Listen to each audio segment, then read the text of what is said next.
Di hari yang tidak panas dan tidak hujan, yang lagi santai menghabiskan waktu duduk di teras, beginilah kesibukan saya. Setelah mengerjakan semua pekerjaan pribadi, siang itu aku sedang duduk di teras rumah sambil ngopi. Lewatlah Ibu Yuli, tetangga baruku. Dia menyapaku dan melempar senyum kepadaku. Aku juga membalas senyum dari Ibu Yuli, karena memang aku orangnya ramah dan aku merasa paling gak enak tidak menyapa orang karena sudah kebiasaanku.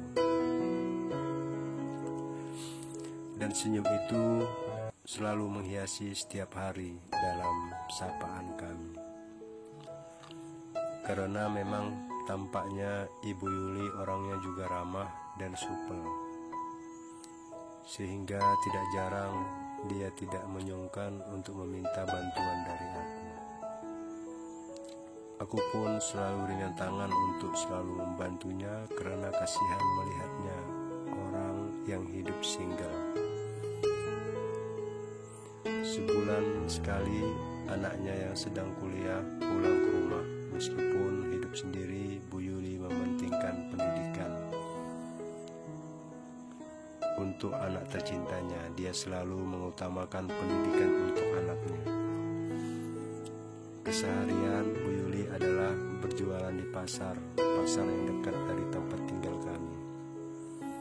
Meskipun jarang bertemu di rumah, namun karena keramahannya, maka dari itulah kita saling akrab. Keakraban pun terbina dari kesehari-harian, sehingga jika aku masuk ke dalam rumahnya, terasa biasa dan sudah bebas tanpa ada rasa keberatan dari Bu Yuli. Suatu malam ketika aku ingin membuat kopi, ternyata gasnya habis. Dan aku coba minta air panas kepada Bu Yuli. Malam itu punya air panas, enggak, saya mau buat kopi, tapi gasnya habis. Ada mas, sebentar saya ambilkan, sebut Bu Yuli, dan ternyata airnya juga habis. Oh, ternyata juga habis mas, kalau mau biar saya masakin sebentar. Tidak apa-apa, ucap Bu Yuli. Tapi nanti ngerepotin Bu, sebutku. Tidak kok mas, santai aja, kayak sama siapa saja, ucap Bu Yuli. Akhirnya Bu Yuli pun memasak air panas untukku dan kami berbincang-bincang malam itu. Bu Yuli mengajakku sebagai teman curhatnya. Dia curhat tentang kehidupannya yang kesepian. Selama ini, sepeninggalan dari suami Bu Yuli, dia berkata bahwa dia rindu dengan hal-hal itu. Aku pun paham dengan apa yang dimaksud dengan Bu Yuli. Aku berusaha untuk membuatnya nyaman. Setelah air matang, ternyata Bu Yuli malah membuatkanku segelas kopi. Sengaja katanya, supaya aku ngopi di rumahnya saja, sembari menemaninya untuk curhat. Karena aku nyambung dan mengerti jika diajak curhat oleh Bu Yuli, Bu Yuli pun melanjutkan curhatnya sampai menitikkan air mata. Aku pun jadi tidak enak, karena tidak ada yang bisa aku perbuat untuk Bu Yuli. Namun di saat curhat tentang hal itu, aku berusaha untuk membuatnya nyaman. Yang sabar ya Bu, ucapku. Tiba-tiba Bu Yuli memegang tanganku dan berkata, terima kasih ya mas, sudah mau menjadi teman curhat ibu. Iya, sama-sama Bu, ucapku. Ternyata Bu Yuli mengajakku untuk bermain congklak malam itu.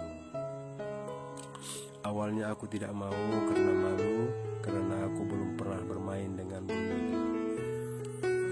Akan tetapi karena Bu Yuli agak memaksa, akhirnya aku pun meladeni permainan congklak Bu Yuli. Kata Bu Yuli untuk mengobati rasa rindunya yang selama ini dia pendam. Kami pun bermain congklak dan ternyata aku selalu kalah untuk meladeni permainan Bu Yuli. Ternyata dia sangat pandai dan mahir sekali tapi aku tetap berusaha untuk mengimbanginya. Senyum Bu Yuli tampak begitu bahagia. Dia suka sekali dengan permainan congklak ini. Setelah puas congklak dan aku pun sudah terasa ngantuk, aku berniat untuk pulang. Bu Yuli tampak keberatan jika aku pulang, hingga dia menawarkan kapan-kapan main lagi. Aku menjawab, "Ya Bu, nanti jika ada waktu dan kesempatan lagi aku pasti mau kok." Dengan senyum bahagia, Bu Yuli mengucapkan terima kasih padaku. Ketika aku pulang, dia tampak ceria dan bahagia walaupun tadi sempat murung. Saat curhat kepadaku, akhirnya aku pulang pun ke rumah. Sampai di rumah, masih belum bisa tidur. Aku masih memikirkan cara untuk mengalahkan permainan congklak dengan Bu Yuli. Akan kubalas besok dengan strategi yang baru. Aku pasti menang. Belum tahu dia siapa aku ini. Akulah jagonya dalam bermain congklak ini. Paginya aku pun kembali beraksi ke rumah Bu Yuli. Ternyata Bu Yuli bermain congklak bersama Buli.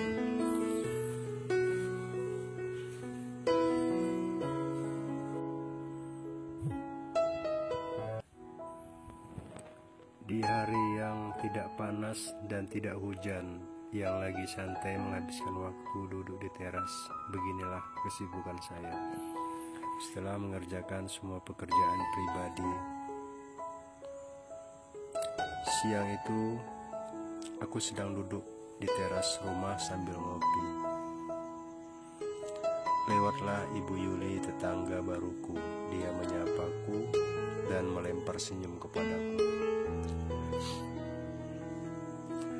Aku juga membalas senyum dari Ibu Yuli, karena memang aku orangnya ramah dan aku merasa paling gak enak tidak menyapa orang karena sudah kebiasaanku. Dan senyum itu selalu menghiasi setiap hari dalam sapaan kami. Karena memang tampaknya Ibu Yuli orangnya juga ramah dan supel, sehingga tidak jarang dia tidak menyungkan untuk meminta bantuan dari aku. Aku pun selalu ringan tangan untuk selalu membantunya karena kasihan melihatnya orang yang hidup single. Sebulan sekali anaknya yang sedang kuliah pulang ke rumah. Meskipun hidup sendiri, Bu Yuli mementingkan pendidikan. Untuk anak tercintanya, dia selalu mengutamakan pendidikan untuk anaknya. Keseharian Bu Yuli adalah berjualan di pasar yang dekat dari tempat tinggal kami.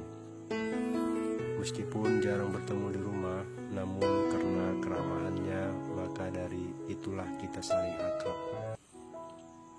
Keakraban pun terbina dari kesehari-harian, sehingga jika aku masuk ke dalam rumahnya, terasa biasa dan sudah bebas tanpa ada rasa keberatan dari Bu Yuli. Suatu malam ketika aku ingin membuat kopi